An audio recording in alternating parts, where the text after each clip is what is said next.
ಸೇವೆಯನ್ನು ಸಲ್ಲಿಸಿ ಈಗ ಸೇವಾ ನಿವೃತ್ತ ಆಗಿಯೂ ಸಹ ಸಮಾಜದ ಸೇವೆಯಲ್ಲಿ ತೊಡಗಿದ್ದಾರೆ. ಇದು ಬಹಳ ಇಂಥ ಒಂದು ಮನೋಪ್ರವೃತ್ತಿ, ಸಮಾಜದ ಬಗ್ಗೆ ಕಳಕಳಿ ವಯಸ್ಸಾಗ್ತಾ ಹೋದಂಗೆ ಕಮ್ಮಿ ಆಗ್ತಾ ಹೋಗ್ತದೆ, ಅವರಿಗೆ ಹೆಚ್ಚಾಗ್ತಾ ಇದೆ. ಎಲ್ಲ ಅಂದ್ರೆ ಅವರಿಗೆ ಅವರು ಹೆಲ್ತ್ನ ಸಹಯೋಗ ಸಹಕಾರ ಕೊಡಲು ಸಮಾಜದ ಮೇಲಿರೋ ಒಂದು ಕಳಕಳಿಯಿಂದ ನಾವು ಯಾವಾಗ ಅವ್ರಿಗೆ ಸಂಪರ್ಕ ಮಾಡಿ ಆಮಂತ್ರಣ ಕೊಟ್ಟರು ಅವ್ರಿಗೆ ನನ್ನಿಂದ ಆಗಲ್ಲ ಅಂತ ಇಲ್ಲಿಯವರೆಗೆ ಅಂದಿಲ್ಲ, ಮುಂದೂ ಅನ್ಬೇಡ್ದಂತ ನಾವು ಬಸವಣ್ಣದಿಂದ ಬಿಡ್ತೀವಿ. ಯಾಕಂದ್ರೆ ಸಮಾಜದ ಮೇಲೆ ಅವ್ರಿಗೆ ಎಷ್ಟು ಕಳಕಳಿ ಅದ, ಎಷ್ಟು ನಿಷ್ಠೆ ಅದ ಅಂತ ಅವರು ಬಂದು ಈ ಆಚರಣೆಯಿಂದ ನಮ್ಗೆ ತಿಳಿಸ್ತದ. ಅದಲ್ಲದೆ ಬಹಳಷ್ಟು ಅನುಭವಿಗಳಿಗೆ ನೋಡಿದೆವು. ಎಲ್ಲ ಶರಣ ಸಾಹಿತ್ಯದ ಬಗ್ಗೆ, ಬಸವಣ್ಣನ ಬಗ್ಗೆ, ಶರಣರ ಬಗ್ಗೆ ಎಲ್ಲ ಹೇಳ್ತಾರೆ. ಹೇಳೋದು ಜಾಸ್ತಿ ಆದ್ರೆ ಆಚರಣೆಯಲ್ಲಿ ಅಷ್ಟು ಪ್ರಮಾಣದಾಗ ಇರಲ್ಲ. ಅದು ನಾಗಶೆಟ್ಟಿ ಚಾಮವ್ರು ಹಂಗಲ್ಲ, ಅವ್ರು ಏನು ಹೇಳ್ತಾರೆ ಅದರಂತೆ ನಡ್ಕೋತಾರೆ. ಅದು ಅವ್ರ ಬಳಿ ಇರುವ ಒಂದು ವಿಶೇಷ ಗುಣ. ನಾವು ಯಾವ ಕರ್ಮದಲ್ಲಿ ಬರ್ತದೆ ಮತ್ತ ಒಂದು ಸಣ್ಣ ಚೀಟಿನ ಮೇಲೂ ಏನು ಬರ್ಕೊಂಡು ಬರಂಗಿಲ್ಲ. ಈ ವಯಸ್ಸಾದ ಮೇಲೆ ಈಗ ಜ್ಞಾಪಕ ಶಕ್ತಿ ಕಮ್ಮಿ ಆಗ್ತದೆ, ನೆನಪಿರಲ್ಲ. ಈಗ ಓದಿದ ಒಂದು ಇದಕ್ಕಿಂತ ಮುಂಚೆಕ್ಕೆ ಅವ್ರು ಪ್ರಸ್ತಾವ ಮಾಡಿದ್ರು. ಆದ್ರೂ ಒಂದು ತಾಸಾಗಲಿ 1.5 ತಾಸಾಗಲಿ ಅವ್ರು ಏನು ಹೇಳ್ಬೇಕಂತಾರೆ ಅದು ಬಹಳ ಸ್ಪಷ್ಟವಾಗಿ, ಬಹಳ ಒಂದು ನದಿಯ ಪ್ರವಾಹದಂತೆ ಧಾರಾಳವಾಗಿ ಹೇಳ್ತಾ ಹೋಗ್ತಾರೆ. ಅದು ಅವ್ರ ಬಳಿ ಇರೋದೊಂದು ವಿಶೇಷ ಗುಣ. ಅಂತ ಒಂದು ಮಹಾ ಅನುಭಾವಿ ಇವತ್ತು ನಮ್ಮ ಈ ಬಸವಜ್ಯೋತಿ ಕಾರ್ಯಕ್ರಮದಲ್ಲಿ ಅವರು ಆಗಮಿಸಿದ್ದಾರೆ. ಮತ್ತೊಂದು ಸಲ ಅವರಿಗೆ ನಮ್ಮೆಲ್ಲರ ಪರವಾಗಿ ಹಾರ್ದಿಕ ಸ್ವಾಗತ ಸುಸ್ವಾಗತವನ್ನು ನೀಡಿ ಈ ಒಂದು ಕಾರ್ಯಕ್ರಮದಲ್ಲಿ ಶರಣರ ಅನುಭವದ ನುಡಿಗಳನ್ನು ನಮ್ಮೆಲ್ಲರಿಗೂ ತಲುಪಿಸಬೇಕಾಗಿ ಅವರನ್ನು ವಿನಂತಿಸುತ್ತಾರೆ.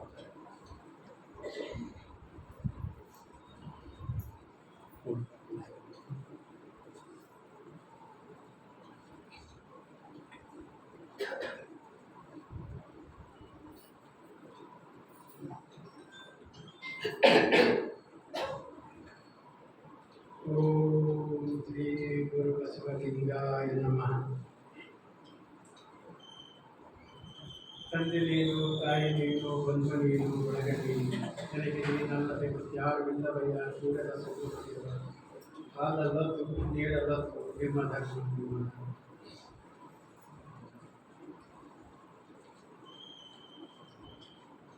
ಪರಮ ಪೂಜ್ಯ ವಿಶ್ವಗುರು ಬಸವ ತಂದೆಯನ್ನು 776 ಗಣಗಳನ್ನು ಲಕ್ಷದ ಮೇಲೆ 96,000 ಜಂಗಮರನ್ನು ಸ್ಮರಿಸುತ್ತಾ ನನ್ನ ಎದುರಿನಲ್ಲಿ ಇರುವಂಥ ಸಕಲ ಶರಣ ಶರಣರಿಗೆ ನನ್ನ ಆತ್ಮೀಯ ಹೃತ್ಪೂರ್ವಕ ವಂದನೆಗಳು.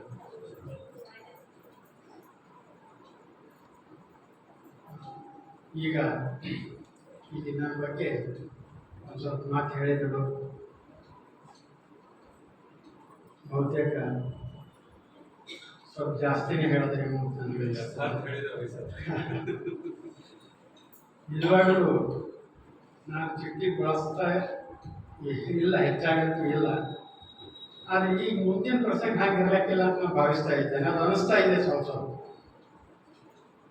ಸುಮಾರು 50 ವರ್ಷದಿಂದ ನಾನು ಇದರಲ್ಲಿ ತೊಡಗೀನಿ. ಈಗ ನಾನು ಪ್ರೈಮರಿ ಸ್ಕೂಲ್ ಮಾಸ್ಟರ್ ಇದ್ದ, ನಿವೃತ್ತಿಯಾಗಿ ಒಂದು 20 ವರ್ಷ ಆಯಿತು. ಒಂದು ಸ್ವಲ್ಪ ಮರವು ಬರ್ತಾ ಇದೆ. ಈಗ ಓದಿದ್ದೀವಿ, ನಾನು ಉಳಿತಾ ಇಲ್ಲ. ಹಿಂದೆ ಓದಿದ್ದೆ ನೆನಪಲ್ಲ, 20, 30, 50 ವರ್ಷ ಹಿಂದೆ ಓದಿದ್ದೆ ನೆನಪಲ್ಲ. ಇಲ್ಲ ಆದರೆ ನೀನು ಓದಿದ್ದು, ಇವತ್ತು ಓದಿದ್ದು, ಮುಂದೆ ಓದಿದ್ದು, ಈಗ ನೆನಪು. ಈ ಪರಿಸ್ಥಿತಿ ಈಗ ನಿರ್ಮಾಣ ಆಗ್ತಾ ಇದೆ. ಅದಕ್ಕೆ ಅವ್ರು ಏನು ಹೇಳ್ಯಾರ ಬಹುತೇಕ ಇನ್ನು ಮುಂದೆ ನಡೀತಾ ಇರುವಂತ ನನಗೆ ಅನುಮಾನ ಅದ. ಸರಿ, ನಾನಿಲ್ಲಿ ಸುಮಾರು ಒಂದು 10-15 ಸಲ ಬಂದಿರಬೇಕು, ಬರ್ತಾ ಇದ್ದೀನಿ. ಇಲ್ಲಿನ ಶಿಸ್ತು, ಇಲ್ಲಿನ ಒಂದು ಸ್ವಚ್ಛತೆ, ನಿಮ್ಮೆಲ್ಲರ ಬಸವ ಅನುಯಾಯಿಗಳ ಬಸವ ತತ್ವದ ಮೇಲೆ ಇರತಕ್ಕಂಥ ಅಭಿಮಾನ ನೋಡಿ ನಾನು ನಿಜವಾಗಿಯೂ ಕೂಡ ಆಶ್ಚರ್ಯವೂ ಇದೆ, ಅಗಾಧವೂ ಇದೆ, ಮತ್ತು ಅದಷ್ಟೇ ಏನಪ್ಪ ಅಂತಂದ್ರೆ ಅತ್ಯಂತ ಶ್ಲಾಘನೀಯವಾಗಿದೆ.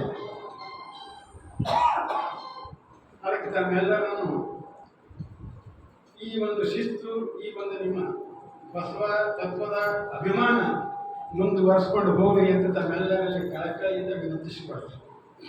ಯಾಕಂದರೆ ಭಾಳ ಕಾಲ ನಡೀತಾ ಇದೆ ಈ ಕಾರ್ಯಕ್ರಮ. ಅದ್ರಾಗ ಹಳ್ಳಿಗಳದಾಗಂತೂ ಸ್ವಲ್ಪ ಕಡಿಮೆ, ಭಾಳ ಕಡಿಮೆ ಆಗ್ಯಾವ. ಇನ್ನೂ ಸ್ವಲ್ಪ ಸಿಟಿದಾಗ ನೋಡ್ಕೊಂಡಾವ, ಹಳ್ಳಿಗಳೊಳಗೆ ಭಾಳ ಕಡಿಮೆ ಆಗ್ಬಿಟ್ಟು ಅದ್ರ ಬಗ್ಗೆ ಏನು ಹೆಚ್ಚಿದ್ ಮಾಡೋಂಗಿಲ್ಲ. ಬಸವ ಧರ್ಮ ಅಥವಾ ಲಿಂಗಾಯತ ಧರ್ಮ ಇದು ಜಗತ್ತಿನಲ್ಲಿಯೇ ಅತ್ಯಂತ ವಿಶಿಷ್ಟವಾದಂಥ ಧರ್ಮ. ಹಿಂಗೆ ಯಾಕೆ ಹೇಳ್ತೀನಿ ಅಂತಂದ್ರೆ ಧರ್ಮಗಳು ಸಾಕಷ್ಟಿವೆ ವಿಶ್ವದಲ್ಲಿ. ಅದರಲ್ಲಿ ಸುಮಾರು ನಮಗೆ ತಿಳಿದ ಮಟ್ಟಿಗೆ ಹಿಂದೂ ಧರ್ಮ, ಯಹೂದಿ ಧರ್ಮ, ಕ್ರಿಶ್ಚಿಯನ್ ಧರ್ಮ, ಜೈನ ಧರ್ಮ, ಸಿಖ್ ಧರ್ಮ, ಇಸ್ಲಾಂ ಧರ್ಮ, ಲಿಂಗಾಯತ ಧರ್ಮ, ಈ ರೀತಿ ನಾವು ಧರ್ಮಗಳ ಹೆಸರನ್ನು ಹೇಳ್ಕೊಳ್ಬೋದು. ಸುಮಾರವಾಗಿ ನಮ್ಗೆ ಗೊತ್ತಿರ್ತಕ್ಕಂಥ 150 ಧರ್ಮಗಳವ ಅಂತ ಹೇಳ್ತಾರೆ. ಅದು ನಮ್ಮ ಕಡೆ ಸುಮಾರಿರೋ ಇಷ್ಟು.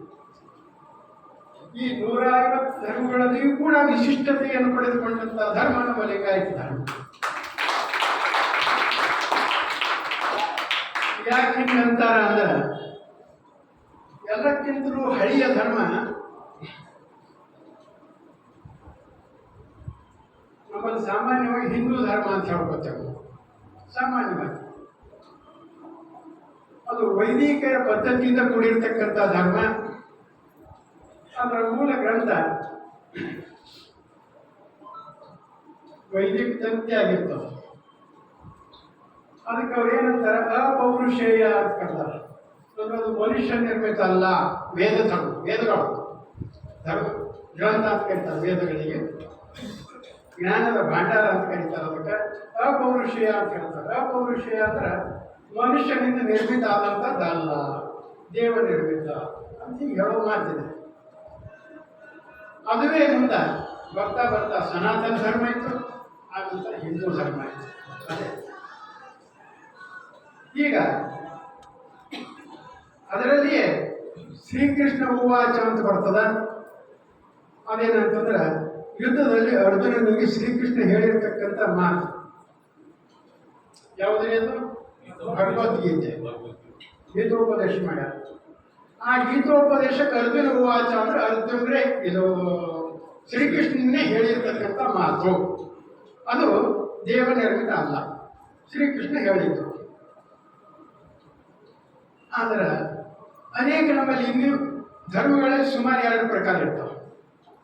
ಒಂದು ಬಹುದೇವೋಪಾಸಕ ಧರ್ಮ, ಇನ್ನೊಂದು ಏಕದೇವೋಪಾಸನೆಯ ಧರ್ಮ ಅಂತ ಬರ್ತದೆ.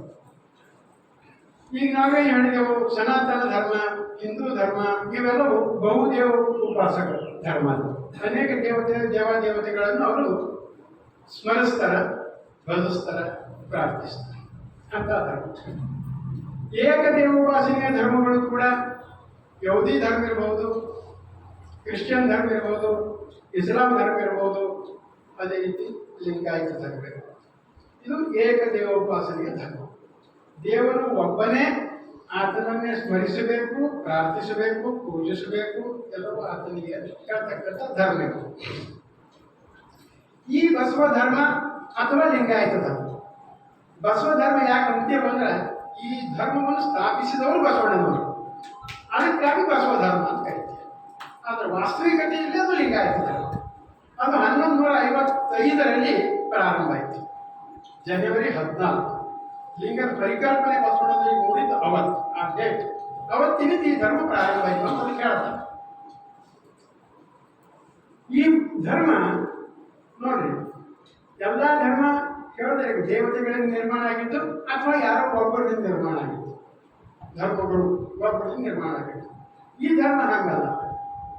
ಈ ಧರ್ಮ 770 ಅಮರಗಣಗಳ ಸಂಕಲಿತ ಧರ್ಮ ಇತ್ತು, ಕೂಡಿದ್ದು ಧರ್ಮ. ಇದಕ್ಕೆ ಧರ್ಮಗಂತ ಯಾವುದಂತ ಇದಕ್ಕೆ ಅಂದ್ರೆ ವಚನ ಸಾಹಿತ್ಯ, ಗುರುವಚನ ಗ್ರಂಥ ಕರೀತಾರೆ.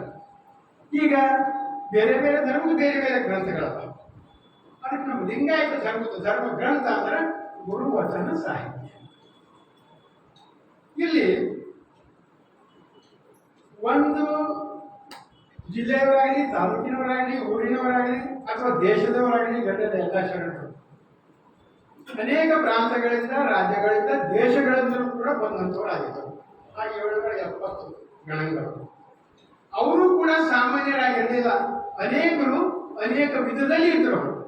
ಅನೇಕ ರಾಜ ಮಹಾರಾಜರು ಬಂದಾರ, ಅವರವ್ರ ಪ್ರಾಂತದ ರಾಜರು, ಮಂತ್ರಿಗಳು ಬಂದಾರ, ಅಲ್ಲಿನ ಸೈನಿಕರು ಬಂದಾರ, ಅಲ್ಲಿನ ಕಾರ್ಕುಂಡ್ರು ಬಂದಾರ, ಅನೇಕ ಶ್ರೀಮಂತರು ಬಂದಾರ, ಅನೇಕ ಮೇಧಾವಿಗಳು ಪಂಡಿತರು ಬಂದಾರ, ಮತ್ತ ಅತ್ಯಂತ ಕೆಳಸ್ತರದವರಾದಂಥ ಕೂಲಿ ಕಾರ್ಮಿಕರು, ದಿನಗೂಲಿ ಮಾಡುವವರು. ಸಾಮಾನ್ಯವಾಗಿ ಹೇಳ್ಬೇಕಾಯ್ತು ಅಂದ್ರೆ ಈಗ ನಾವೆಲ್ಲರೂ ಏನು ಜಾತಿಯಲ್ಲಿ ಏನಾಗ್ಯದ ಅಂದ್ರೆ ಅದು ಮಾರ್ಪಾಡಾಗಿದೆ, ಕಾಯಕ ಜಾತಿಯಲ್ಲಿ ಮಾರ್ಪಾಡಾಗಿದೆ. ಅಗಸಿಗಿರ್ಬೋದು, ಕ್ಷೌರಿಕರಿರ್ಬೋದು, ಹಡಪದರು, ಕ್ಷೌರಿಕರು, ಅನೇಕ ಹೆಸರುಗಳು ಬರ್ತಾವೆ ಅವರಿಗೆ.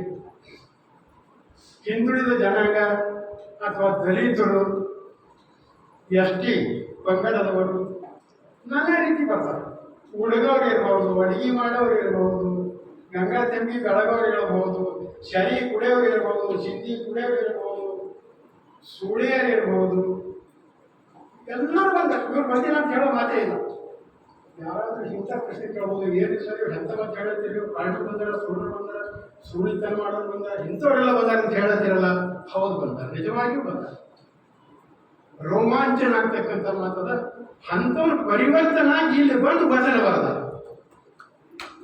ಇಲ್ಲಿ ಪರಿವರ್ತನೆ ರೋಮಾಂಚನ ಆಗ್ತಕ್ಕಂಥ. ಅವ್ರ ಭಾಷೆ ಕನ್ನಡ ಇದ್ದಿಲ್ಲ. ಅನೇಕ ಭಾಷೆ, ಅನೇಕ ರಾಜ್ಯಗಳಿಂದ ಬಂದವರು, ಪ್ರಾಂತ್ಯಗಳಿಂದ ಬಂದವರು, ದೇಶದಿಂದ ಬಂದವರು, ಅವ್ರದ್ದೆಲ್ಲ ಭಾಷೆಯಲ್ಲಿ ಕನ್ನಡ ಇರಕ್ಕೆ ಸಾಧ್ಯ ಅದ. ಅವರೆಲ್ಲ ಕನ್ನಡ ಕಲಿತು ಕನ್ನಡ ಶಾಲೆ ಪ್ರಾರಂಭ ಮಾಡಿದರು. ಅನುಭವ ಮಂಟಪದಲ್ಲಿ ಕನ್ನಡ ಹೇಳ್ತಕ್ಕಂಥ ಶಿಕ್ಷಕರಿದ್ದರು. ಅವ್ರಿಗೆ ಕನ್ನಡ ಬೋಧ ಮಾಡಿ, ಕನ್ನಡ ಪಾಠ ಓದಿಸಿ, ಅವ್ರ ವಚನಗಳ ಓದಿಸಿ, ಅವ್ರ ಅರ್ಥ ತಿಳಿಸಿ, ಅವ್ರಿಗೆ ವಚನ ರಚನೆ ಮಾಡ್ತಕ್ಕಂಥ ಸಾಮರ್ಥ್ಯ ತಂದು ಕೊಟ್ಟು ಇವತ್ತು ಸರ್ಕಾರ ಎಷ್ಟೋ ಪ್ರಯತ್ನ, ಲಕ್ಷ ಕೋಟಿ ಖರ್ಚು ಮಾಡ್ಯಾರ. ಎಲ್ಲರೂ ಅಕ್ಷರಸ್ಥರಾಗಬೇಕಂತ ಬಹುತೇಕ ದಿನ ಆಗಿಲ್ಲ.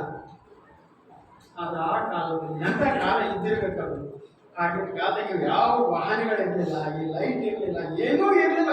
ಅದು ಒಂದು ರೀತಿಯ ಅತ್ಯಂತ ಏನಪ್ಪ ಅಂತಂದ್ರೆ ನಾಗರಿಕತೆ ಬಹಳ ಕೆಳಮಟ್ಟದ ನಾಗರಿಕತೆ ಇತ್ತು. ಅಂಥ ಕಾಲದಲ್ಲಿ ಇದನ್ನು ಸಾಧಿಸಿದ್ದಾರೆ. ಅದಕ್ಕೆ ನಮ್ಮಲ್ಲಿ ವಚನಗಳು ಎಂತೆಂಥವ್ರು ಬರ್ತಾರೆ ಅಂದ್ರೆ, ನಾವು ಹೇಳಿದವರೆಲ್ಲ ವಚನ ಬರ್ತಾರೆ.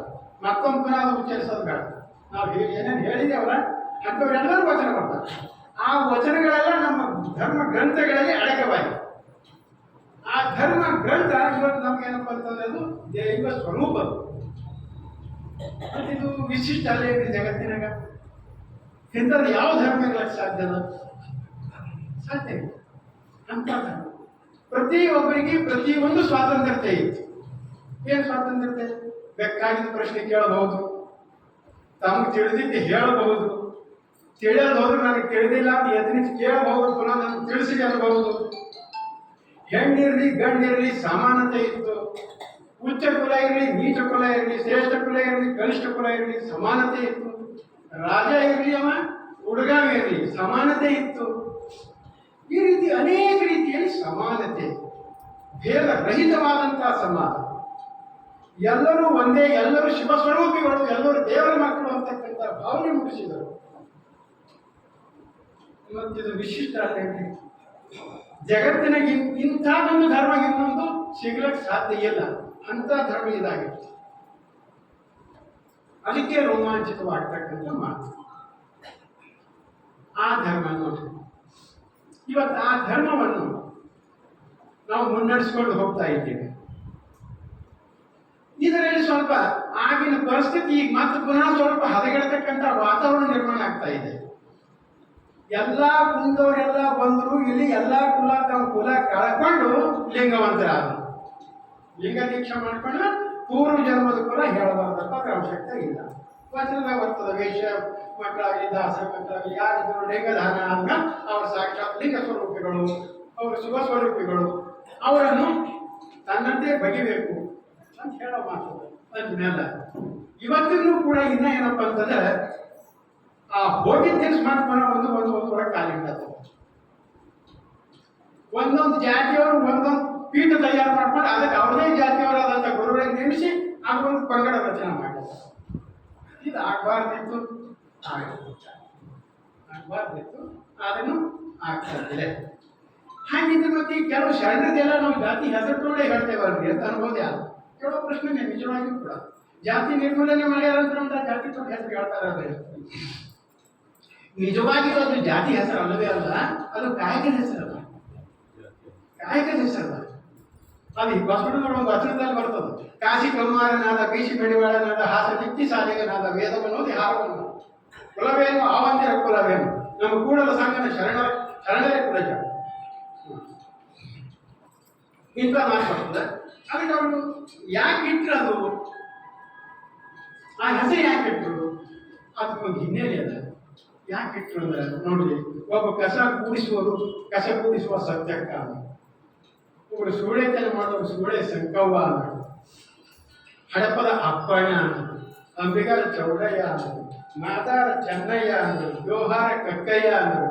ಹಿಂಗೆಲ್ಲ ಯಾಕೆ ಕಲಿತರು ಮತ್ತ ಅಂದ್ರೆ ಅದ್ರ ಹಿಂದಿನ ಉದ್ದೇಶ ಏನದಂದ್ರೆ ಅಷ್ಟು ಸಣ್ಣ ಮಟ್ಟದ ಕನಿಷ್ಠ ಮಟ್ಟದ ಕೆಲಸ ಮಾಡೋರು ಕೂಡ ಇಂಥ ಉಚ್ಚ ಮಟ್ಟಕ್ಕೆ ಗುರುವಾದ ಜಂಗಮಾಗಿ ಅವರು ಮತ್ತು ಪುನಃ ಏನಪ್ಪ ಅಂದ್ರೆ ದೈವಿ ಸ್ವರೂಪರಾದರಲ್ಲ, ಹಂಗಾಗಲ ಸಾಧ್ಯದ ಅಂತ ಜನರಿಗೆ ಗೊತ್ತಾಗಲಿ. ಈ ಸಂದೇಶ ಅದ್ರಾಗಿದೆ.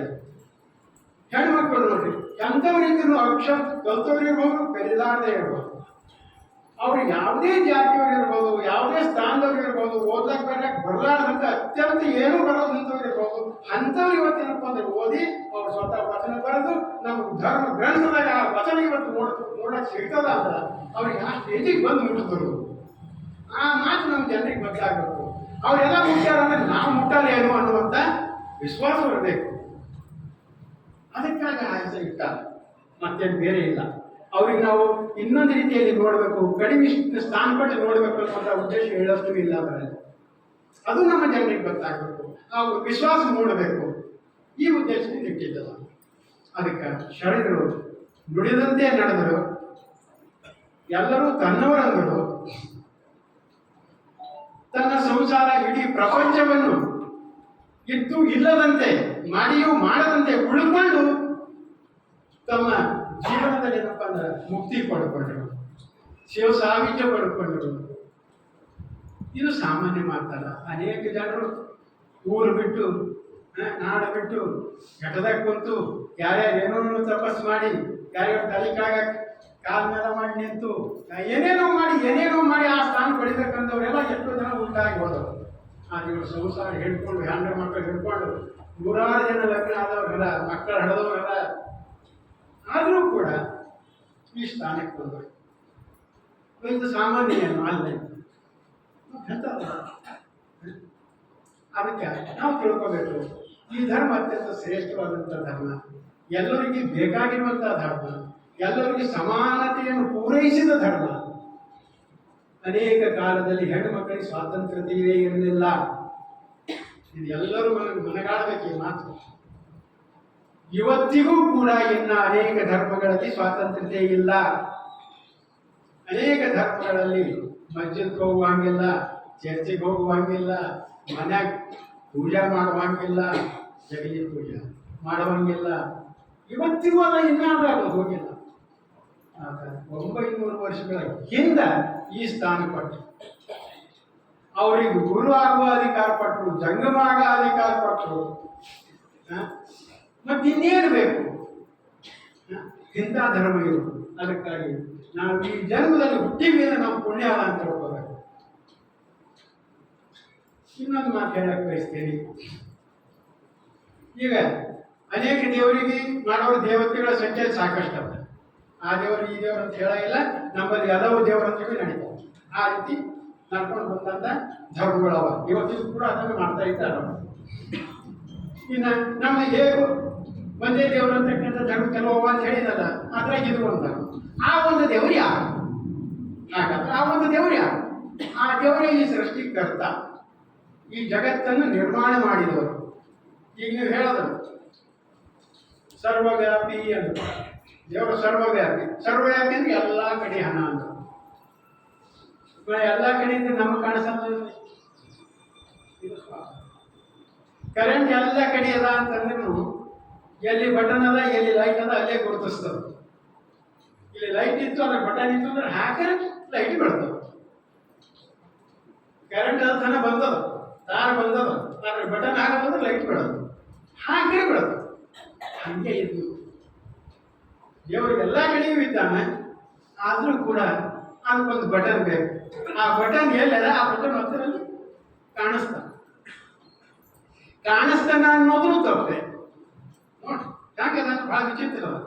ದೇವರಿಗೆ ರೂಪ ಇಲ್ಲ, ಆಕಾರ ಇಲ್ಲ, ಗಾತ್ರ ಇಲ್ಲ.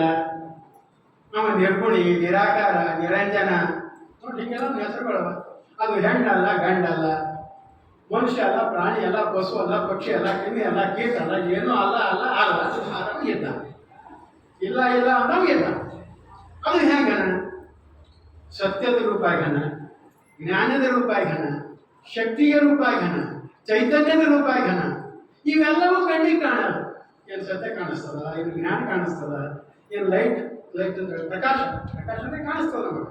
ಆದರೆ ಪ್ರಕಾಶದ ಮೂಲ ಅದು ಸ್ವಲ್ಪ ಡೀಟೇಲ್ ಅದ. ಏನಿದೆ ಇವು ಯಾವ ನಮ್ಮ ಕಣ್ಣಿಗೆ ಕಾಣಲ್ಲ, ಆದರೂ ಕೂಡ ಇದ್ದಿದ್ದು ಸತ್ಯ. ಹಾಗೆ ಅದನ್ನು ಕಣ್ಣಿಗೆ ಕಾಣಲ್ಲ, ಇದ್ದಿದ್ದು ಸತ್ಯ. ಆ ಇಲ್ಲದ ದೇವರನ್ನು ಇದ್ದಾನೆ ಅಂತ ಪ್ರೂಫ್ ಮಾಡೋದೇ ಒಂದು ದೊಡ್ಡ ಸಾಧನೆ. ಇಲ್ಲದ ದೇವರಂದ್ರೆ ಇಲ್ಲ ಅಲ್ಲ, ಇದ್ದವನೇ ಇದ್ದವನೇ ಹಣ ಅಂತ ಹೇಳ್ತಾರೆ. ಒಂದು ಕಡೆ ಅನೇಕ ಸಲ ನಾನು ಹೇಳಿದ ವಚನ, ಇಲ್ಲದಂತೆ ಇದ್ದ ದೇವರಲ್ಲ, ಇಲ್ಲದಂತೆ ಇದ್ದ ದೇವರು. ಅಂತ ದೇವರು ಪ್ರತಿಯೊಬ್ಬರ ಆತ್ಮದಲ್ಲಿಯೂ ಇದ್ದಾನೆ ಅಂತ ಹೇಳ್ತಾರೆ. ನಾವು ಪ್ರತಿಯೊಂದು ಜೀವಿಯಲ್ಲಿಯೂ ಇದ್ದಾನೆ. ಪ್ರತಿಯೊಬ್ಬರಲ್ಲಿ ಅವನು ಇರಬೇಕಾಯ್ತು ಅಂದ್ರೆ ನಮ್ಮ ಹೃದಯದಲ್ಲಿ ವಾಸವಾಗಿದ್ದಾನೆ ಅಂತ ಹೇಳಿದ್ರೆ ವಿಶ್ವವ್ಯಾಪಿಯಾಗಿದವ ಹೃದಯದಾಗ ಹೆಂಗೆ ಬಂದ? ಅಷ್ಟು ದೊಡ್ಡ ಮತ್ತು ಈ ಹೃದಯ ಅಷ್ಟು ದೊಡ್ಡದ, ಇಲ್ಲಿ ಹೆಂಗೆ ಬಂದ? ಅತ್ಯಂತ ಅತ್ಯಂತ ಅತ್ಯಂತ ಸೂಕ್ಷ್ಮವಾಗಿ ಬಂದ. ಅಣುವಾಗಿ ಬಂದ, ಪರಮಾಣುವಾಗಿ ಬಂದ. ಅತ್ಯಂತ ಅತ್ಯಂತ ಶ್ರೇಷ್ಠ ಘನಾತಿ ಘನ, ಆ ಘನರೂಪವಾಗಿ ವಿಶ್ವವೆಲ್ಲ ವ್ಯಾಪ್ತಿ. ಅದರಂತೆ ಲಿಂಗ ಅನ್ನೋದನ್ನು ಕೂಡ ಅತ್ಯಂತ ಘನವಾದಂಥ ಅವನ ಪ್ರತಿರೂಪವೇ ಒಂದು ಸೂಕ್ಷ್ಮ ರೂಪದಲ್ಲಿ ನಮ್ಮ ಲಿಂಗ ಆಗಿ ಬಂತು. ನಮ್ಮ ಕೈಗೆ ಬಸವವನ್ನು ಕೊಟ್ಟು ಸೂಕ್ಷ್ಮವಾದಂಥ ಇದು ಒಳಗಿನ ಆತ್ಮವೇ, ಆತ್ಮದ ಕಳೆಯೇ, ಆತ್ಮದ ಚೈತನ್ಯವೇ, ಆ ದೇವರ ಚೈತನ್ಯವೇ ಇದರಲ್ಲಿ ತುಂಬಿ ನಾವು ನಮ್ಮ ಅಂಗೈಯನ್ನು ಹಿಡ್ಕೊಂಡಿದ್ದು. ಅದಕ್ಕಿದು ಲಿಂಗ ಚೈತನ್ಯವುಳ್ಳದ್ದು. ಇದು ಇದರ ಜೊತೆಗೆ ನಾವು ಮಾತಾಡಬಹುದು, ನಾವು ಕೇಳಬಹುದು, ಹೇಳಬಹುದು, ನೋಡಬಹುದು. ಆದ್ರೆ ಈ ಬಾಯಿಂದ ಮಾತಾಡೋದಲ್ಲ, ಈ ಕಣ್ಣಿನ ಮಾತಾಡೋದಲ್ಲ, ಈ ಕಿವಿಲಿಂದ ಮಾತಾಡೋದಲ್ಲ. ಯಾಕೆ? ಇವೆಲ್ಲವೂ ಕೂಡ ಕಣ್ಣಿಗೆ ಕಾಣುವಂಥವು. ಸ್ಥೂಲ ಇವೆಲ್ಲ. ಸೂಕ್ಷ್ಮ ಯಾವುದು? ಕಣ್ಣಿಗೆ ಕಾಣಲಾರ್ದಂಥದ್ದು. ಕಣ್ಣಿಗೆ ಕಾಣಲಾರ್ದಂಥ ದೇವರ ಅಂದ್ರೆ ಈ ನಮ್ಮ ಬಾಹ್ಯ ಅಂಗಾಂಗಗಳಿಗೆ ಅಲ್ಲದೆ ಬೇರೆ ಅಂಗಾಂಗ, ಸೂಕ್ಷ್ಮವಾಗಿರ್ತಕ್ಕಂಥ ಅಂಗಾಂಗ ಯಾವುದರ ಇದ್ದರ ಅದರಿಂದ ನೋಡಬಹುದು. ಕಣ್ಣಿಗೆ ಕಾಣುವಂಥ ವಸ್ತುಗಳು, ಕಣ್ಣಿಗೆ ಕಾಣುವಂಥ ದೃಷ್ಟಿ, ಇದರಲ್ಲಿ ನೋಡಬಹುದು. ಕಣ್ಣಿಗೆ ಕಾಣಲಾರ್ದಂಥ ವಸ್ತುವಿಗೆ ಕಣ್ಣಿಗೆ ಕಾಣಲಾರ್ದಂಥ ಅಂಗದಲ್ಲಿ ನೋಡಬಹುದು. ಅದು ಅರಿವು, ಜ್ಞಾನ, ಬುದ್ಧಿ. ಇವು ನಾವು ಕಣ್ಣಿಗೆ ಕಾಣಿಸ್ತಾರೆ. ಇವು ನಿರಾಕಾರ. ಇದು ಹೆಣ್ಣಲ್ಲ, ಗಂಡಲ್ಲ. ಹೀಗೆ ಅವನು ಹಂಗೆ. ಈ ಹಂಗೆ ಎರಡು ಹಂಗೆ ಇರೋದು. ನಿರಾಕಾರ ವಸ್ತುವಿನಿಂದ ನಿರಾಕಾರಕ್ಕೆ ನೋಡಬೇಕು, ಸಾಕಾರ ವಸ್ತುವಿನಿಂದ ಸಾಕಾರಕ್ಕೆ ನೋಡಬೇಕು. ಸಾಕಾರಕ್ಕೆ ನೋಡೋದು ನಾವು ನೀವು ಎಲ್ಲರೂ ಮಾಡ್ತಾ ಇದ್ದೇವೆ. ನಿರಾಕಾರದ ವಸ್ತು ನಿರಾಕಾರದಿಂದ ನೋಡೋದು ಕಲಿಬೇಕಾಗ್ಯದ ನಾವು. ನಮ್ಮ ಕಣ್ಣು, ಕಿವಿ, ಕಾಲು, ಮೂಗು ಇವೆಲ್ಲದರಿಂದ ಈ ಸಾಕಾರ ಲಿಂಗಕ್ಕೆ ನಾವು ನೋಡ್ತೀವಿ ಮಾಡ್ತೀವಿ ಏನೇ ಮಾಡೋದೆಲ್ಲ ಮಾಡ್ತೀವಿ. ಸಾಕಾರಕ್ಕೆ ಸಾಕಾರದ ಪೂಜೆ, ನಿರಾಕಾರಕ್ಕೆ ನಿರಾಕಾರದ ಪೂಜೆ. ಅದು ಇಷ್ಟಲಿಂಗದ ಪೂಜೆ ಎಲ್ಲಿಯವರೆಗೆ? ಎಲ್ಲಿಯವರೆಗೆ ನಾವು ದೃಷ್ಟಿ ಯೋಗ ಹಚ್ಚಿ ನೋಡ್ತಾ ನೋಡ್ತಾ ನೋಡ್ತಾ ಇರ್ತೀವಿ, ಆ ಯೋಗ ಹಚ್ಚಿ ನೋಡ್ತಾ ನೋಡ್ತಾ ನೋಡ್ತಾ ನೋಡ್ತಾ ಲಿಂಗದ ಗುಣಗಳು, ಲಿಂಗದ ತತ್ವ ಮನಸ್ಸಿನಲ್ಲಿ ಮೂಡ್ತಾ ಮೂಡ್ತಾ ಮೂಡ್ತಾ ಈ ಲಿಂಗನ ಇಲ್ಲದಂತೆ ಆಗಿ ಹೋಗ್ತದ. ಈ ಕಣ್ಣಿಗೆ ಕಾಣಿಸೋದು ಆ ಪರಿಸ್ಥಿತಿ ಒಳಗೆ ನಾವು ಆ ಲಿಂಗಕ್ಕೆ ನೆನೆಸ್ತೇವೆ. ಅದು ಪ್ರಾಣಲಿಂಗ ಅಂತ. ಪ್ರಾಣವೂ ನಿರಾಕಾರ, ಪ್ರಾಣದಲ್ಲಿರುವ ಲಿಂಗವೂ ನಿರಾಕಾರ. ಪ್ರಾಣವೇ ಲಿಂಗ, ಲಿಂಗವೇ ಪ್ರಾಣ ಆಗಿಬಿಡುತ್ತದೆ. ಅಲ್ಲಿ ನಮ್ಮ ಮನಸ್ಸು, ನಮ್ಮ ತಿಳುವಳಿಕೆ, ನಮ್ಮ ಅರಿವು, ಇದರಿಂದಲೇ ಅದನ್ನು ಗುರುತಿಸಬೇಕಾಗ್ತದೆ. ಇದಕ್ಕೆ ಸಾಕ್ಷಾತ್ಕಾರ ಅಂತ ಕರೀತಾರೆ. ಸಾಕ್ಷಾತ್ಕಾರ ಅಂತಕ್ಕೆ ನಮ್ಮ ಕಣ್ಣಿನ ಗಪ್ಪ ಎದುರು ನಿಂತು ಕಾಣಿಸ್ತಾನೇನೋ ಅಲ್ಲ, ಅದು ಅಲ್ಲ. ಸಾಕ್ಷಾತ್ಕಾರ ಅಂದರೆ ಅರಿವಿನ ಮುಖಾಂತರವಾಗಿ ತಿಳಿದುಕೊಳ್ಳುವುದು, ನೋಡಿಕೊಳ್ಳುವುದು, ಮಾತಾಡಿಕೊಳ್ಳುವುದು ಇದೆ. ಮತ್ತೇನು ಅಂತ ನೋಡಿ, ಇದು ಪ್ರಾಣಲಿಂಗಕ್ಕೆ ನಾವು ಹೋಗಬೇಕು. ಪ್ರಾರಂಭಿಕ ಹಂತ ನಮ್ಮದು ಇಷ್ಟಲಿಂಗ, ಪ್ರಾರಂಭಿಕ ಹಂತ. ಎರಡನೇ ಹಂತ ಪ್ರಾಣಲಿಂಗ. ಆ ಪ್ರಾಣಲಿಂಗಕ್ಕೆ ಹೋಗ್ಬೇಕು. ಇದು ಹೆಂಗೆ ಸಾಧ್ಯತೆ? ಇಲ್ಲಿ ಲಿಂಗ ಇರ್ತದೆ ಕರೆ, ನೀವು ಇಲ್ಲ ಅಂತೀರಿ, ಅದು ಹೋಯ್ತದ ಅಂತೀರಿ, ಯಾಕಡೆ ಹೋಯ್ತದ? ಹೋಗೋದಲ್ಲೇ ಇರ್ತದೆ, ನಮ್ಗೆ ಕಾಣಿಸ್ತದೆ. ಹಿಂಗಾಗ್ಲಕ್ಕೆ ಸಾಧ್ಯತೆ ಏನು? ಅದು ಬರೋಬರಿ. ನೀವೆಲ್ಲ ಅನೇಕ ಸಂದರ್ಭದಲ್ಲಿ ಹಾಗೆ ಮಾಡ್ತೀರಿ, ಆದ್ರೆ ನಿಮ್ಗೆ ಅದು ಅನುಸಂಗಿಲ್ಲ ಯಾಕೋ ಏನು. ಅನೇಕ ಸಂದರ್ಭದಲ್ಲಿ ಮಾಡ್ತೀರಿ, ಅದು ನಿಮ್ಗೆ ಅನ್ಸುತ್ತೆ. ನೀವು ಕನ್ನಡಿ ನೋಡ್ತೀರಿ, ಮಾರಿ ಕನ್ನಡಿ ಒಳಗೆ ಮಾರಿ ನೋಡ್ತಾ ನೋಡ್ತಾ ನೀವು ಮುಖದ ಭಾವನೆ ನಿಮ್ಮಲ್ಲಿ ಇರ್ತದೆ. ಕೈಲಿ ಕನ್ನಡಿ ಇದ್ದಿದ್ದು ನೋಡ್ಲಾಕ್ ಹೋಗಲ್ಲ. ಕನ್ನಡಿ ಅದ ಅಂತ ಗೊತ್ತಾಗಲ್ಲ. ಕನ್ನಡಿ ಒಳಗೆ ನೀವು ಮುಖನೇ ನೋಡ್ತೀರಿ, ಮುಖದ ಅರಿವು, ಜ್ಞಾನ, ಅದ್ರ ಬಗ್ಗೆ ಚಿಂತನೆನೇ ಇರ್ತದ. ಕನ್ನಡಿ ಮರೆತು ಹೋಗ್ತದೆ. ಇದು ಸ್ವಾಭಾವಿಕ. ನೋಡಿ ಹಿಂಗಾಯ್ತದ. ದಾರಿ ಮಟ್ಟ ನಾವು ನಡೆದೇವಂತಂದ್ರೆ ಎದುರಿನ ಒಂದು ಗಾಡಿ ಬರ್ತದೆ. ಯಾವುದೋ ಚಿಂತನೆದಾಗ ಮುಳುಗಿ ಹೋಗಿರ್ತೀವಿ, ಎದುರಿನ ಗಾಡಿ ಕಾಣಿಸೇ ಬರ್ತದೆ. ಕಣ್ಣು ಮುಚ್ಕೊಂಡಿದ್ದೇವೆ, ಗಾಡಿ ಕಾಣಿಸ ಟಕ್ಕರ್ ಆಯ್ತು, ಕೂಡಿದ್ದೇವೆ ಇಲ್ಲ. ಮತ್ತೆ ಯಾಕೆ ಕಾಣಿಸೋದು? ನಮ್ಮ ಭಾವ ಅದರ ಗೆದ್ದೋಯ್ತು ಅಂದ್ರೆ ಅದು ಕಾಣಿಸ್ತದೆ. ಇದನ್ನು ಹಾಗೆ ನಮ್ಮ ಭಾವ ಅದರ ಪರಿಪೂರ್ಣೆ ಆಯ್ತು ಅಂದ್ರೆ ಇದು ಕಾಣಿಸ್ತದೆ. ಇದು ಕಾಣದಂತೆ ಆಯ್ತು ಅಂದ್ರೆ ಅದು ಕಾಣಿಸ್ತದೆ. ಎಲ್ಲಿಯವರೆಗೂ ಇದು ಕಾಣಿಸ್ತದ ಅಲ್ಲಿಯವರೆಗೂ ಅದು ಕಾಣಿಸ್ತದೆ.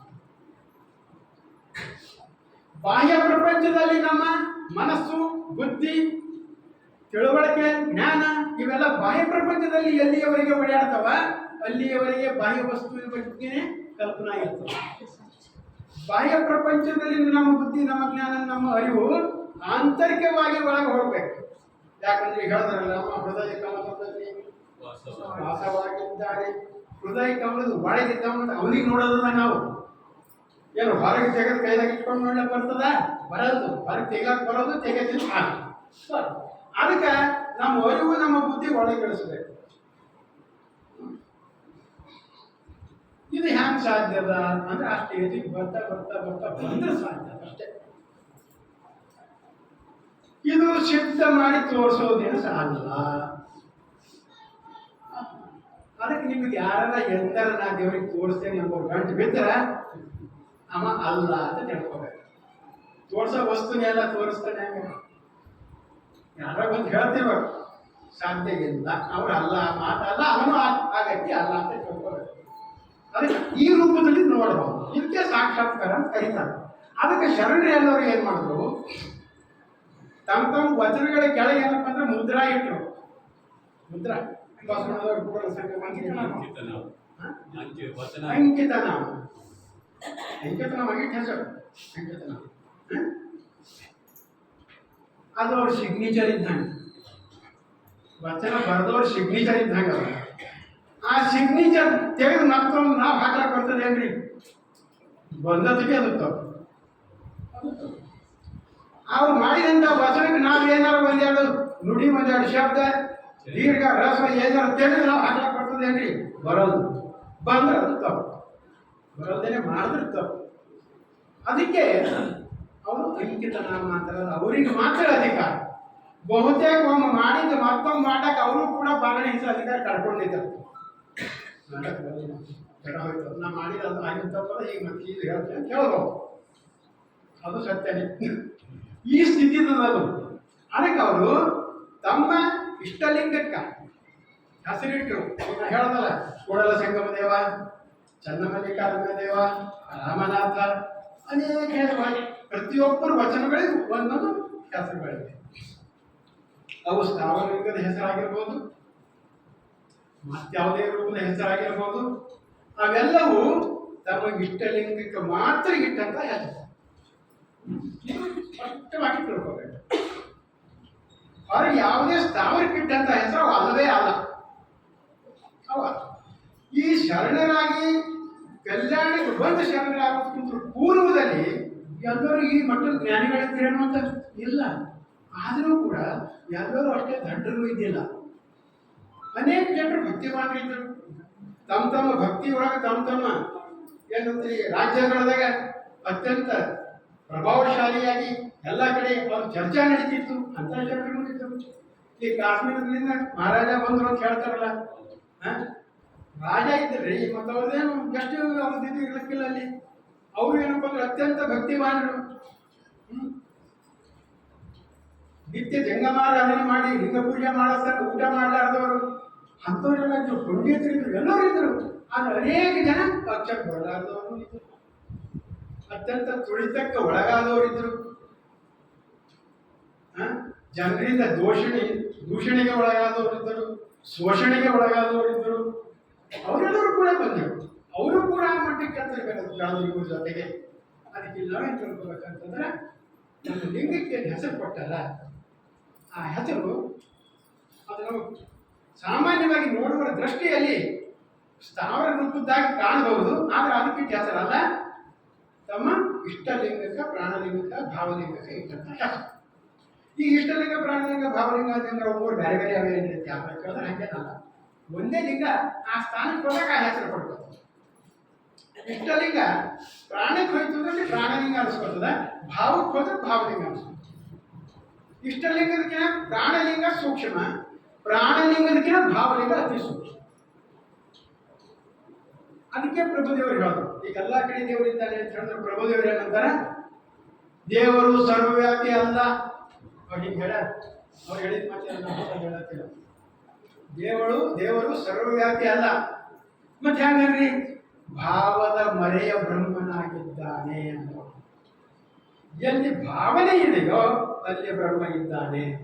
ಅವರ ಭಾವನೆ ಒಳಗ ಅವ, ಅಲ್ಲಿ ಭಾವನೆ ಇರಲಿಲ್ಲ ಅಂದ್ರೆ ಅವ ಇಲ್ಲ. ನಮ್ಗೆ ಇಷ್ಟೆಲ್ಲ ನೀವು ಹಾಕಿ ಕೂತು ಹಾಕಿ ಏನೇನೋ ಮಾಡಿ ನಮ್ಗೆಲ್ಲರೂ ನಾವೊಂದು ಈ ಬಳಗದವ್ರು ಇದ್ದೀವಿ, ಅವರು ಅನುಯಾಯಿಗಳಿದ್ದೀವಿ. ನಮ್ಗೆ ಅವ್ರ ಮೇಲೆ ಭಕ್ತಿ ಅದ, ಗೌರವ ಅದ, ನಮಗೆಲ್ಲ ಪೂಜ್ಯ ಭಾವನೆ ಅದ, ಕೈ ಮುಗಿತೇವೆ. ಮತ್ತೆ ಮನುಷ್ಯ ಹೊರಗೆ ಯಾಕೆ ಬಿಡಕ್ಕೆ ಬಿಡ್ತಾನೆ? ಮುಗಿಲ್ಲ. ಮತ್ತು ಅವನಿಗೆ ಇಲ್ಲ, ಇವನಿಲ್ಲ, ಯಾರು ಇಲ್ಲ. ಇವರು ಮತ್ತು ನಮಗೆ ಅವರು ಯಾರು ಇಲ್ಲ. ಸ್ವಾಭಾವಿಕಲ್ಲ. ಹಂಗೆ ಅದನ್ನು ಯಾರ್ಯಾರ ಭಾವನೆ ಒಳಗವನ್ನ ಭಾವ ರೂಪದಿಂದ ಅವ ಕಾಣ್ತಾನ. ಅದಕ್ಕೆ ಇಲ್ಲಿ ಇಲ್ಲ ಅಂತ ಹೇಳಕ್ ಬರಲ್ಲ, ಇಲ್ಲ ಅದ ಅಂತ ಹೇಳ. ಎಲ್ಲ ಕಡೆ ಇದ್ದಾನೆ, ಎಲ್ಲಿಯೂ ಇಲ್ಲ. ಇಲ್ಲ ಅನ್ನೋದನ್ನು ಸತ್ಯನೇ, ಹಣ ಅನ್ನೋದನ್ನು ಸತ್ಯ. ಇದು ತಿಳುವಳಿಕೆ ಆಗ್ಬೇಕಲ್ಲ, ಆಯ್ತಲ್ಲ. ಸರಿ, ಹೀಗೆ ಹಿಂಗೆ ಗೊಂದಲಗಳು ಬರ್ತಾವೆ. ಒಬ್ಬರು ಹಣ ಅಂದ್ರೆ ಒಬ್ಬರು ಗೆಲ್ಲ, ಇದು ಹೆಂಗ್ರಿ ಅಂತ ಹಿಂಗೆ ಮಾಡ್ಕೊಡ್ತಾವೆ. ಅದಕ್ಕೆ ಒಂದು ಕಡೆ ಅಂಬಿಗಾರ ಚೌಡಯ್ಯನವರು ಒಂದು ಮಾತಾಡ್ತಾರೆ, ನಮ್ಮಲ್ಲಿ ಶರಣ ಸತಿ ಲಿಂಗಪತಿ ಅಂತ ಬರ್ತಾರೆ. ಶರಣ ಸತಿಯಾದ ಪರಿ ಯಾವುದು, ಲಿಂಗ ಪತಿಯಾದ ಪರಿ ಯಾವುದು ಅವ್ರು ಕೇಳ್ತಾರೆ. ಇದು ಮೊದಲನೇ ಹುಸಿ ಅಂತಾರೆ. ಸ್ಪಷ್ಟವಾಗಿ ಹೇಳ, ಇದು ಮೊದಲನೇ ಹುಸಿ. ಶರಣ ಸತಿ ಎಂಬುದೇ ತಪ್ಪು, ಲಿಂಗ ಪತಿ ಅನ್ನೋದೇ ತಪ್ಪು. ಅವ್ರು ಹೇಳಿದ ಮಾತಿಲ್ಲ. ಮತ್ತೊಂದು ಸಲ ಹೇಗೆ ಹೇಳೋದು, ಈಗೇನು ಮಾಡೀನಿ, ಏನು ಅದು ಕರೆನ ಇದು ಕರೆನೆ. ಆದರೆ ಮಾತು ಇಡೀ ಇಂಥ ಒಳ್ಳೆಯ ಕ್ವಶನ್ಗಳವ. ನೀವು ಅದರಲ್ಲಿ ದ್ವಂದ್ವ ಆಗಬಹುದು ಅಂತಕ್ಕಂಥ ಕಾರಣದಿಂದ ಈ ಉದಾಹರಣೆ ಹೇಳ್ತಾ ಇದ್ದೀನಿ. ಆಗ ಸ್ಟೇಜಿಗೆ ಬಂದಾಗ ಆ ಮಾತಾಡಿ, ಅದು ಸ್ಟೇಜ್ ಅದ. ಆ ಸ್ಟೇಜ್ ಮೊದಲೇ ಚಿಡಿಗಾಡಿ ಬರ್ತಾವಲ್ಲ, ಆ ಸ್ಟೇಜಿನ ಮೇಲೆ ಅದು ಮಾತಾಡ್ತಾರೆ. ನಮ್ಮಲ್ಲಿ 6 ಸ್ಥಾನಗಳವ, ಸ್ಥಳಗಳವ: ಭಕ್ತ, ಮಹೇಶ, ಪ್ರಸಾದಿ, ಪ್ರಾಣಲಿಂಗಿ, ಶರಣ, ಐಕ್ಯ. ಶರಣ ಸ್ಥಳಕ್ಕೆ ಬಂದಾಗ ಈ ಮಾತು ಬರ್ತದೆ. ಐಕ್ಯ ಸ್ಥಳಕ್ಕೆ ಆದಾಗ ಮೂಕಾಯ್ತಾನ ಮನುಷ್ಯ. ಈಗ ಪ್ರಾರಂಭದಲ್ಲಿ ಸತಿಪತಿ ಭಾವ, ಸಾಕ್ಷಾತ್ ಗಂಡ ಹೆಂಡತಿ ಇದ್ದರೂ ಕೂಡ ಭಕ್ತ ವೇಷ ಪ್ರಸಾದ್ ಈ 3 ಸ್ಥಾನ ಮುಗಿಸ್ತಾನ. ಅವರು 4ನೇ ಸ್ಥಾನಕ್ಕೆ ಬಂದ್ರೆ ಅವ್ರು ಇರಬೇಕು, ಆದರೆ ಇಲ್ಲದಂತೆ ಇರಬೇಕು. ಸೂಕ್ಷ್ಮವಾಗಿ ಹೇಳ್ತಾ ಇದ್ದೀನಿ, ಕೆಲವರಿಗೆ ತಿಳಿಬಹುದು. ಶರಣ ಸತಿ ಲಿಂಗ ಪತಿಯಾಗಿ ಇರಬೇಕು, ಆದರೆ ಇಬ್ಬರು ಒಂದೇ ಅಂತ ತಿಳ್ಕೊಂಡಿರ್ಬೇಕಾಗ ಅದು ಸ್ವಲ್ಪ ಮೇಲ್ಮಟ್ಟದ ಮಾತದ ಬಹುತೇಕ ಎಷ್ಟು ಸರಿ ಅನಿಸ್ತದೆ ಅಂತ ಹೇಳ್ತೀವಿ. ಮತ್ತು ಅದನ್ನೇ ನಾವು ಕೇಳಿಸ್ತಾ ಹೋದ ಅಂದ್ರೆ ಸ್ವಲ್ಪ ಟೈಮ್ ಭಾಳ ಆಗ್ತದೆ. ಅದಕ್ಕಷ್ಟೇ ಅಂದ್ರೆ ಆ ಸ್ಥಾನದವರೆಗೆ ಸತ್ಯ ಪರೀಕ್ಷೆ ಹೇಳ್ತಾರೆ. ಅದಕ್ಕೆ ಇಲ್ಲಿ ಅಂಬಿಗಾರಿ ಚೌಡಯ್ಯನವ್ರು ಯಾಕೆ ಹಂಗೆ ಅಂದ್ರು ಅಂದ್ರೆ ಶರಣ ಸ್ಥಳದ ಮೇಲೆ ನಿಂತವ್ರು ಮಾತಾಡೋದು. ಈಗ ನಾ ಹೇಳ್ದ ದೇವರು ಹೆಣ್ಣು ಅಲ್ಲ, ಗಂಡು ಅಲ್ಲ, ಮನುಷ್ಯನೂ ಅಲ್ಲ, ಪ್ರಾಣಿನೂ ಅಲ್ಲ ಅಂದ್ರೆ ಮತ್ತೆ ಅಲ್ಲಿ ಗಂಡು ಹೇಗೈತೆ ನೀವೇ ಕೇಳ್ಬೋದಲ್ಲ. ಮತ್ತೆ ಇವಾಗ ಭಕ್ತರು ಗಂಡಿದ್ದೇವೆ, ನಾವು ಹೇಗೆ ಗಂಡು ಐತೇವೆ, ಇದು ಹೆಣ್ಣಿದ್ದವ್ರು ಅವ್ರು ಹೆಣ್ಣು, ಅವ್ರನ್ನ ಹೆಣ್ಣು ಇರ್ತಾರೆ. ಇದೇನು ಅಲ್ಲಿ ಇಲ್ಲ ಅಂತ ಹೇಳಿದ್ರು. ಅವ ಹೆಣ್ಣು ಅಲ್ಲ ಗಂಡು ಅಲ್ಲ ಅಂದ್ರೆ ಆ ಸ್ಥಾನದಾಗ ನಾವು ಹೋದಾಗಲೂ ಹೆಣ್ಣು ಅಲ್ಲ ಗಂಡು ಅಲ್ಲ. ಒಂದು ನದಿ ಒಂದು ಸಮುದ್ರದಾಗ ಕೂಡ್ತದ ಅಂದ್ರೆ ಐವತ್ತನ ಆ ನದಿ ಹೆಸರು ಹೇಳ್ತೇವೆ ನಾವು. ಸಮುದ್ರದಾಗ ಕೂಡೋಸನ ಆ ಹೆಸರು ಹೇಳ್ತೇವೆ. ಬರಿ ಆಗ್ತೇವಲ್ಲ, ನದಿ ಇರ್ತೇವಲ್ಲ, ಹಳ್ಳ ಆಗ್ತೇವೆ. ಐವತ್ತನ ಅದ್ರ ಕೂಡಲ್ಲ, ಐವತ್ತನ ಅದ್ರ ಹೆಸರು ಹೇಳ್ತೇವೆ. ಒಳಗೆ ಕೂತಿತ್ತು ಅಂದ್ರೆ ಫುಲ್ ಸಿಗ್ತದಾಗಿ. ಅಥವಾ ಒಂದು ಗ್ಲಾಸ್ದಾಗಿ ನೀರು, ಒಂದು ಬಟ್ಟಲ್ದಾಗಿ ನೀರು, ಇದರ ಬಟ್ಟಲಾಗಿ ನೀರು, ಇದರ ಗ್ಲಾಸ್ದಾಗಿ ನೀರು ಬರ್ತದೆ. ಒಂದ್ರಾಗ ಒಂದು ಕೂಡಿಸಿದ್ರೆ ಯಾವ ಬಟ್ಟಲಾಗಿ ನೀರು, ಯಾವ ಗ್ಲಾಸ್ದಾಗಿ ನೀರು ಗೊತ್ತೈತದ ಅದನ್ನು ಹಾಕಿ ಹೇಳ್ತೇವೆ. ಹೊರಗಿದ್ದಾಗ ಇದು ಯಾಕೆ ಕೂಡುದಂದ್ರೆ ಅಲ್ಲಿ ಹಣ್ಣಲ್ಲ ಗಂಡಲ್ಲ. ಆ ಕಾಲದ ಮಾತ್ರ ಅವ್ರು ಹೀಗೆ ಹೇಳ್ತಾರೆ. ಹೀಗ ಆಯಾ ಸ್ಥಾನದ ಪ್ರಕಾರ ಆ ಮಾತು ಬಂದಾಗ ಒಂದು ಸ್ವಲ್ಪ ನಿಮ್ಗೆ ಅನುಮಾನ ಬರೋಕ್ಕೆ ಸಾಧ್ಯದ. ಯಾಕೋ ಹಿಂಗೆ ಬಂದ್ರು ಅನ್ನೋಕ್ಕೆ ಸಾಧ್ಯದ. ಆ ದೃಷ್ಟಿಕೋನದಿಂದ ನಾವು ನೋಡಬೇಕು. ಅವರು ಸರಿ ಅನಿಸ್ತದೆ. ಇನ್ನು ಈಗ ಟೈಮ್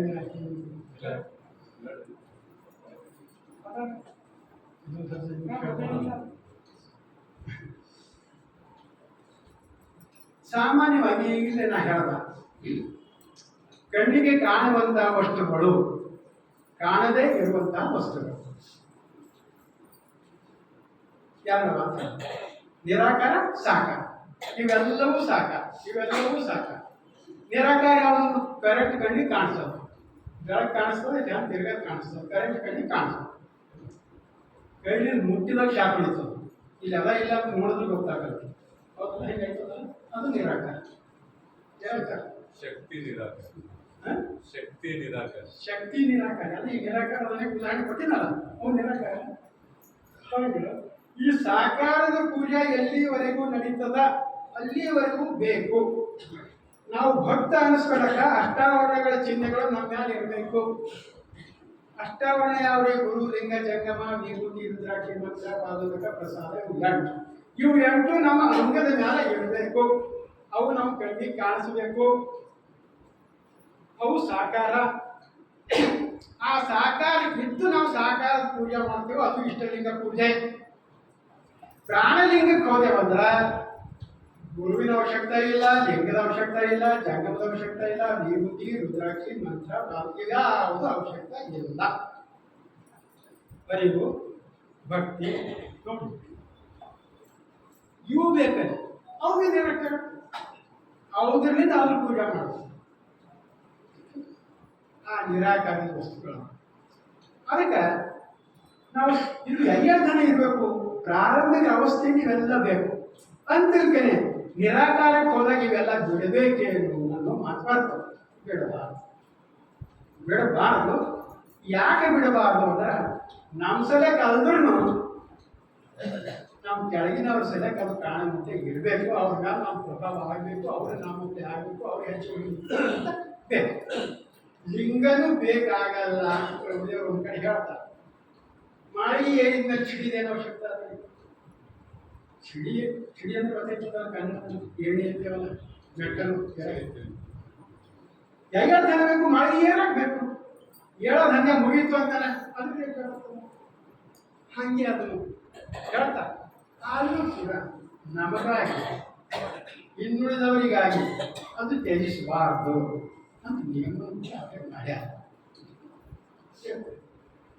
ಅದಕ್ಕೆ ಇವೆಲ್ಲ ಪೂಜಾ ಪುನಸ್ಕಾರ ಇದೆಲ್ಲ ಹೇಳ್ತೇವೆ. ಬೇಕೇ ಬೇಕು ಅಂತೇವು. ಆದ್ರೆ ಇದ್ರೊಳಗೆ ನಿಮ್ಮ ಭಕ್ತಿ ಇರಲಿಲ್ಲ ಅಂದ್ರೆ ಅವು ಒಟ್ಟು ದಂಡ ಆಯ್ತದೆ.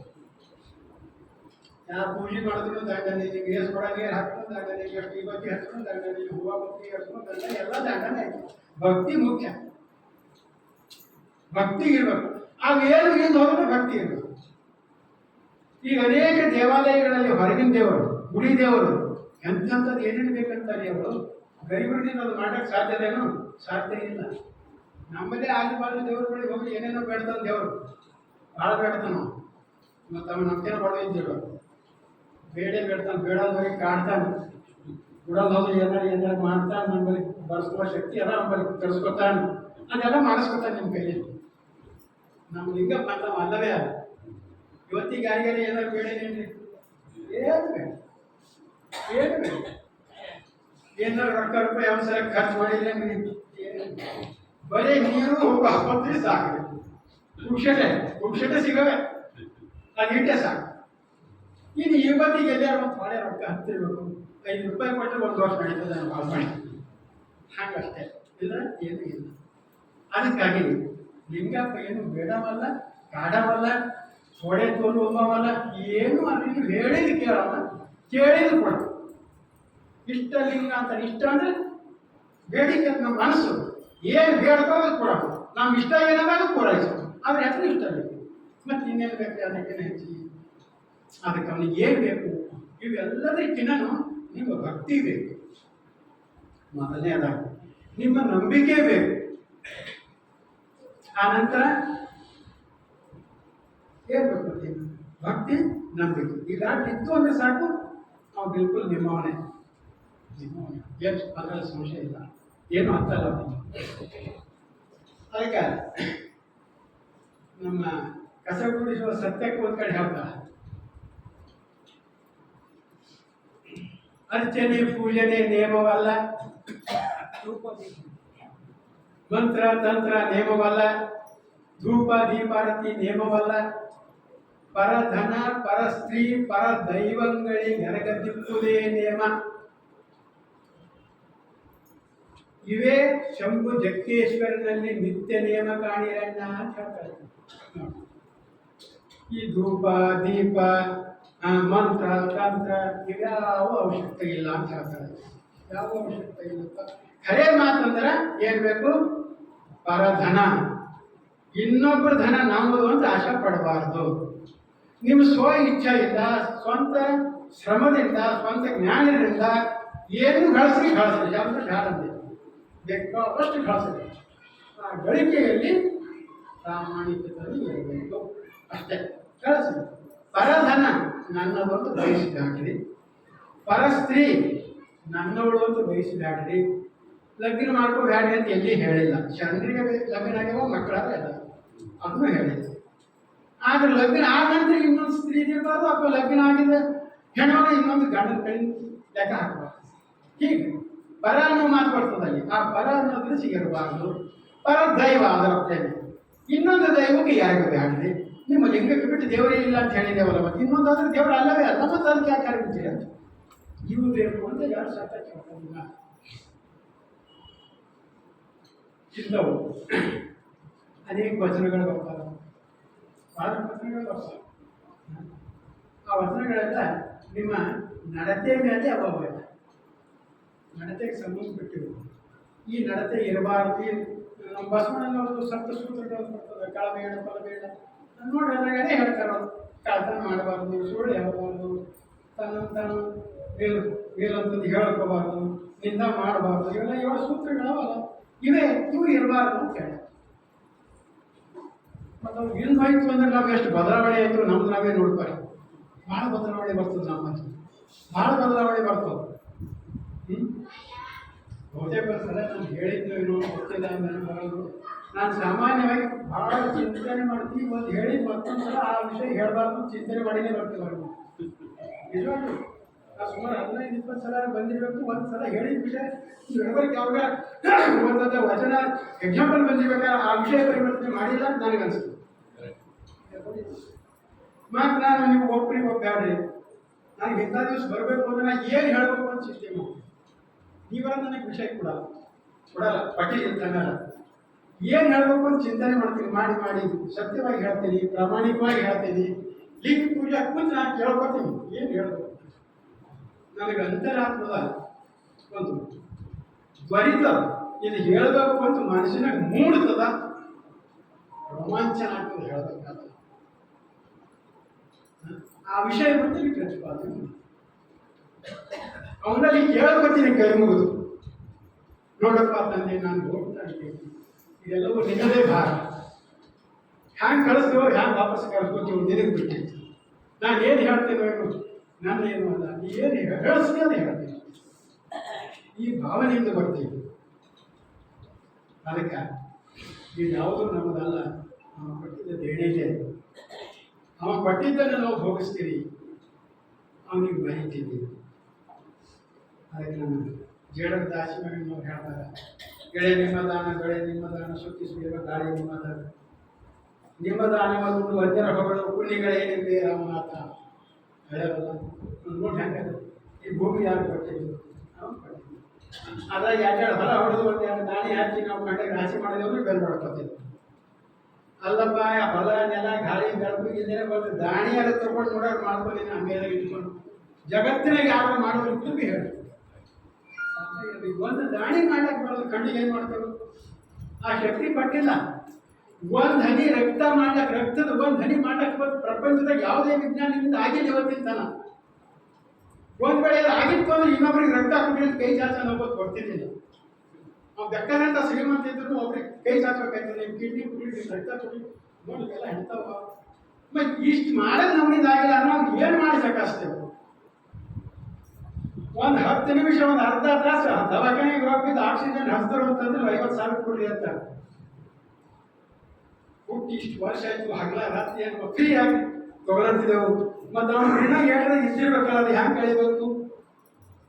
ಈ ಚಿಂತನೆ ಬರ್ಬೇಕೇನಲ್ಲ. ಎಷ್ಟರ ವಾಪಸ್ ತಿರುಗಿ ಕೊಡುವ ಶಕ್ತಿ ಅಂತ ನಮ್ದು ಇಲ್ಲವೇ ಇಲ್ಲ. ನೆನೆಸ್ಲಕ್ಕೇ ನೆನೆಸಿ ಪಟ್ಟಿದ್ದೇವ್ರಿ ಅಂತಾರೆ, ನೆನೆಸಿ ಇಷ್ಟರ ಇಟ್ಟು ಮನೆಗೆ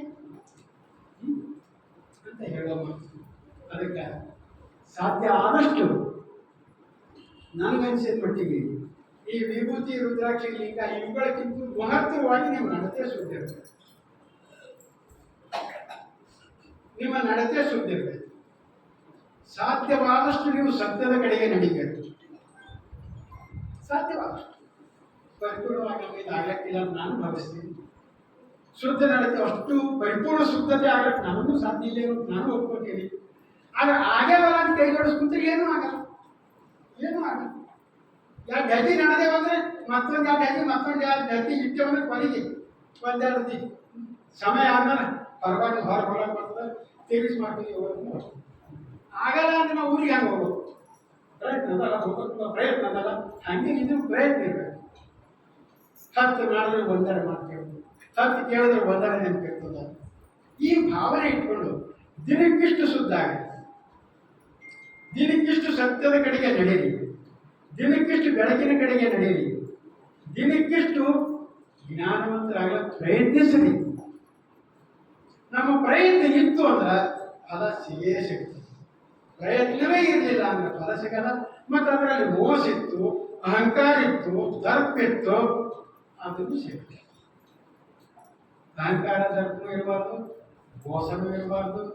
ಸಾಧ್ಯ ಆದಷ್ಟು ಬರುತ್ತೆ. ಅದಕ್ಕೆ ಪರಿಪೂರ್ಣ ಚಿಂತನೆ ಇರುತ್ತೆ. ಸಾಧ್ಯ ಆದಷ್ಟು ದಿನಕ್ಕಿಷ್ಟು ಒಂದು ಉದಾಹರಣೆ ಹೇಳ್ತೀನಿ. ಒಬ್ಬರು ನಮ್ಮ ಗೆಳೆಯರು ರೋಜ್ 3 ಗಂಟೆ ಬಿಡಿ ತಿಂತೀವಿ. ರೋಜ್ 3 ಗಂಟೆ ಸುಮಾರು 100 ಮಂದಿಗೆ ಬಿಡಿಸಿದ್ದು ನಾನು. ಅದ್ರಾಗ ಅವರು ಜೀವ ಹೋಗಲ್ಲ, ಕೈ ಬಿಡೋದಾಗಲ್ಲ, ಮಾಡ್ಕೊಂಡು ಹೆಂಡತಿ ಬಿಡೋದು ಕೈ ಇದು ಬಿಡ್ಲಿಕ್ಕಾಗಲ್ಲ, ಒಂದಿನ ಊಟ ಬಿಡೋದು ಕೈ ಇದು ಬಿಡ್ಲಿಕ್ಕಾಗಲ್ಲ ಅಂತ ಮುಗಿಸಿ ನಾನು 3 ಗಂಟೆ ಮುಗಿತಲ್ಲ, ಅದ್ರಾಗ ಒಂದು ಕಮ್ಮಿ ಮಾಡಿ, ಒಂದೇ ಸಿಂಗಲ್ ಒಂದು ಗಂಟೆ ಅಲ್ಲ, ಒಂದು ಬೀಡಿ ಕಮ್ಮಿ. 3 ಗಂಟೆ ತಂದು ಇಟ್ಕೊಳ್ಳೋದ್ರೆ ಒಂದು ಬೀಡಿ 3 ಹಾಕ್ಬಿಡಿ, ಇಲ್ಲ ಯಾರಿಗ ಕೊಟ್ಟೆ. ಮರುದಿವಸ 2, 3ನೇ ದಿವಸಕ್ಕೆ 3, ಹೀಗೆ ಕಮ್ಮಿ ಮಾಡ್ತಾ ಮಾಡ್ಬೋದಪ್ಪ.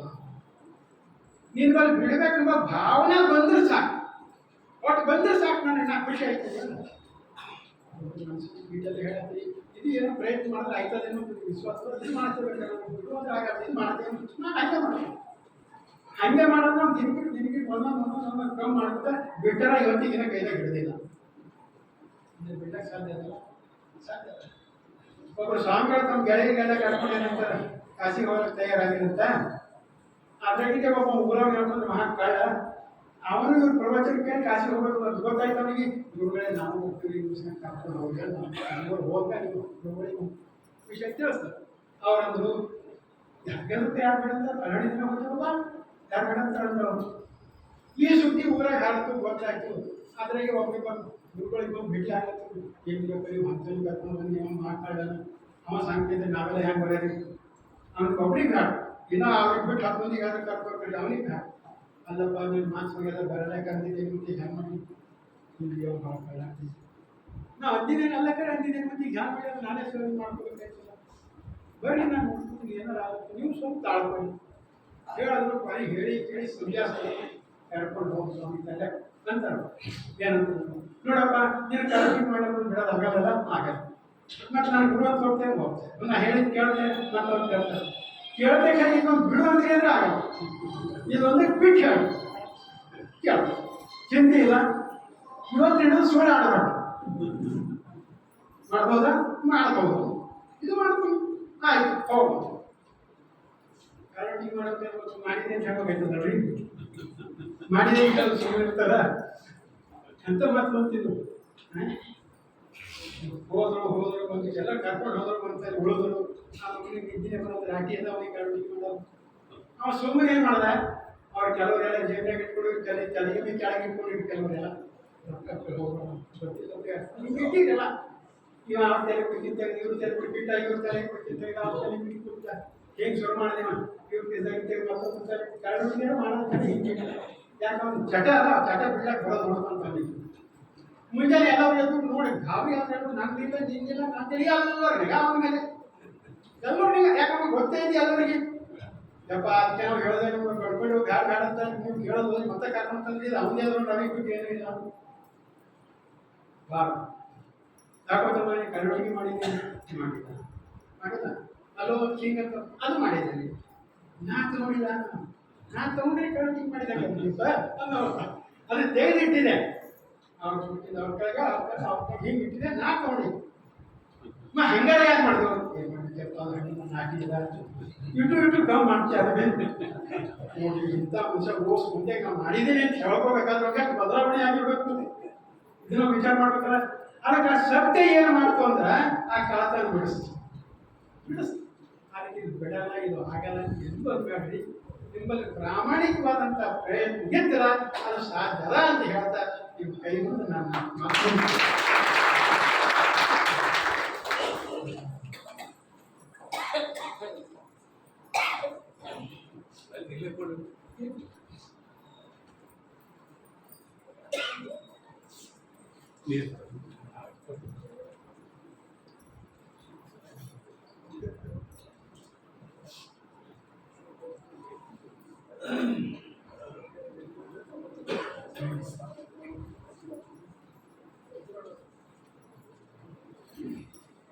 ఓం శ్రీ గురు బసవలింగాయ నమః. ఇంతవరకు మన ఆత్మీయ శరణ బంధువులు పెద్దలు అనుభావులు శ్రీ నాగశెట్టి చామ గారు ఈనాటి 683వ ప్రస్తుతి కార్యక్రమంలో ముఖ్య అతిథులుగా పాల్గొంటూ శరణుల అనుభవాన్ని వారి తత్వాలను ఎంతో చక్కగా మనందరికీ వివరిస్తూ చివరిగా ఒక మాట చెప్పారు వారు. మీరు ఇష్టలింగ పూజ చేసుకోవడం విభూతి ధారణ చేయడము ఎంత అవసరమో దానితో పాటు సత్ప్రవర్తనను కూడా కలిగి ఉండాలి. మనలో సత్ప్రవర్తనను పెంచుకోవాలి. అప్పుడే మనం నిజమైన శరణులవుతాము. సత్ప్రవర్తన కలిగి ఉండాలి. మరి ఈ సత్ప్రవర్తన మనం ఆచరణలోనికి తీసుకుని వచ్చేటందుకు ఎన్ని ఇబ్బందులు ఎదురవుతాయో కథ ద్వారా కూడా వివరించారు. వారు ఈరోజు మా ఆహ్వానాన్ని మన్నించి ఇక్కడికి రావడమే కాకుండా చక్కటి సందేశాన్ని, శరణ సందేశాన్ని మనందరికి అందించినందుకు వారికి చప్పట్ల ద్వారా మనం తెలియజేస్తున్నాం.